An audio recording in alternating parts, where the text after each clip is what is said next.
경기 침체의 서막, 시장은 오늘 급락. 미국 시장에 대한 이야기입니다. 어제는 급등했습니다. 아니 폭등했습니다. 오늘은 급락 아니 폭락했습니다. 폭락. 시장이 뭐 이래요? 이렇게 생각할 정도로 시장은요 그야말로 난리도 아닙니다. 롤러코스터도 이런 롤러코스터가 없다 이렇게 이야기할 정도로 말입니다. 시장은요 난립니다. 여러분 일단 이 지표부터 먼저 한번 보시죠. 제조업 구매관리자 지수입니다. 미국의 공급관리협회에서 발표하는 지표예요. 이거 미국의 연방준비제도 그러니까 중앙은행이 가장 선호하는 경기 지표거든요. 그런데 7월에 46.8까지 떨어졌습니다. 46.8까지. 올해 최저치예요. 제조업의 경제 상황이 진짜 좋지 않다는 뜻이거든요. 구매관리자 지수가 50이 넘으면 경기가 확장 국면, 경기가 좋아진다는 뜻이고요. 이 구매관리 지수가 50 이하면 경기가 축소, 침체된다는 뜻이거든요.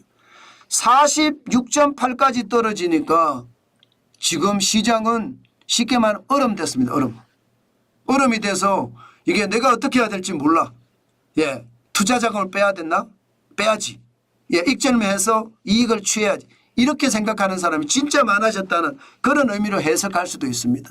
여러분 지난 3월에만 하더라도 제조업 구매관리자 지수가 50.3이었거든요. 그런데 4월, 5월, 6월, 7월 4개월 연속 뚝뚝뚝 떨어지다가 7월에 왕창 떨어진 거죠. 야, 이게 여러분 제조업의 구매관리자 지수가 이렇게 떨어진다는 건 최악입니다. 물론 코로나 팬데믹 때 41.5까지 떨어진 것은 아닙니다. 그러나 46.8도요. 2003년 6월에 46까지 떨어진 이후로 최악입니다. 최악. 사실상 코로나 팬데믹 이후에 말입니다. 2023년 6월을 제외하고는 최악이라는 뜻이에요. 굉장히 나쁘죠. 그런데 여러분 이게 미국 공급관리협회에서 발표하는 문제뿐만 아니라 S&P 글로벌에서 발표하는 PMI 지수도 7월에 49까지 내려갔거든요. 제조업이. 6월까지만 하더라 51.6이었습니다. 그런데 7월엔 49.4, 49.5.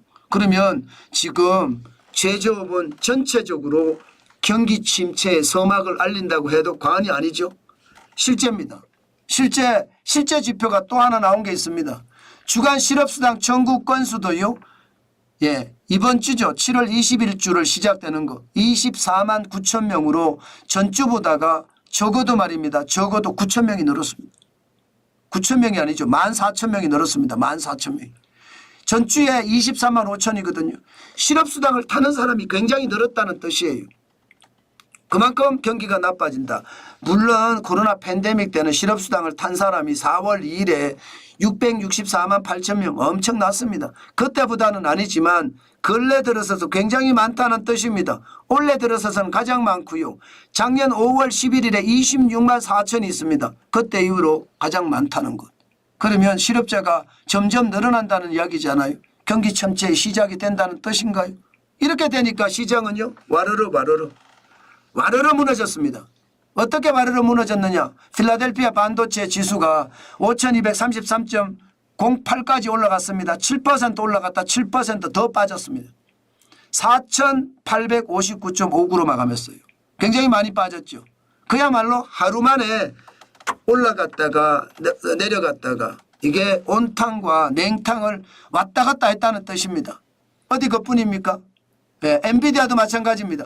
엔비디아 주가도요. 7월 31일에 117.02 12.81%까지 올라갔다가 다시 왕창 무너졌습니다. 109.21달러까지 떨어졌다는 뜻이 엔비디아 굉장히 많이 떨어졌죠. 엔비디아가 이렇게까지 떨어질 줄 누가 알았을까 싶지만 예, 너무 많이 올랐으니까 떨어졌다 이런 말도 있거든요. 6.67%가 빠졌으니까요. 적지 않은 숫자입니다. 적지 않은 숫자예요. 시장에서는 그만큼 롤러코스터 장세, 경기 침체의 서막 이것이 시장에 굉장히 크게 반영이 됐다는 뜻입니다. 당연히 말입니다. 기술주 중심의 나스닥 거의 말입니다. 폭락했습니다. 2.3% 떨어졌습니다. 어저께 2.6% 올라갔었죠. 어제 2.6% 폭등한 것보다는 절 떨어졌지만 이게 차이가 거의 5% 차이가 나잖아. 하루 사이. 하루 사이 5% 차이가 나면 이게 주식시장 맞습니까? 도박판이지. 405.25가 빠져서 17,194.15로 마감했습니다. 기술주 중심의 나스닥이. 똑같이 말입니다. 대형주 중심의 S&P 500 1.37% 떨어졌습니다. 예, 75.6가 빠져서 5,446.68. 많이 떨어졌죠. 대형주도. 마찬가지로 블루칩 중심의 다우산업은 더 떨어졌습니다. 1.21% 떨어졌고요. 494.82가 빠져서 4347.97로 마감했습니다. 전체적으로 롤러코스터 장세가 장난 아니죠. 금리가 인하한다는 이야기는 제가 늘 말씀드렸잖아요. 경기가 침체되기 때문에 인하한다. 만약에 금리를 인하했는데 침체의 속도를 못 막으면 더 침체가 된다는 이야기 제가 계속 강조하고 있죠. 그 말이 현실이 될까? 사실은 무서워요. 물론 골디락스라고 이야기해요. 너무 뜨겁지도 차갑지도 않은 경기를 연착륙시켜준다 이런 얘기를 하지만 글쎄요. 저는 경기라는 건 심리이기 때문에 연착륙이라는 게 굉장히 어렵다고 봅니다. 그런 상태에서 보면 경착륙에 대한 생각도 해야 되거든요. 그래서 지금 시장이 냉탕, 온탕을 거듭 왔다 갔다 한다. 저는 그렇게 생각합니다. 그럼 우리 시장은 어떻게 될까요? 아마 우리 시장도 마찬가지일 거예요. 반도체가 이렇게 왔다 갔다 하면 우리 반도체 삼성전자나 SK하이닉스도 똑같이 움직인다는 뜻이고요. 애플은 218.36 빠졌거든요. 이게 고점 234.82달러보다는 많이 빠졌습니다. 그러면 IT 쪽도 쉽지 않다. 삼성전자도 LG전자도 그렇고요. LG이노텍도 그렇고 쉽지 않다. 많이 떨어지지는 않겠지만 그래도 꺾인다. 이렇게 생각을 할 수 있고요. 테슬라는 많이 빠졌습니다. 테슬라는 예상했던 것보다 많이 빠졌거든요.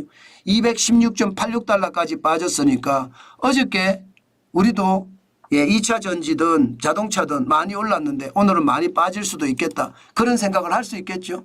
그 정도로 말입니다. 시장은 지금 롤러코스터 장세입니다. 이럴 때 여러분 시장 진짜 조심하셔야 됩니다. 제가 계속 말씀을 드려요. 이런 시장은 들어가는 것이 아니라 관망을 하자. 우리는 생업에 열심히 종사하면서 돈이나 쌓자.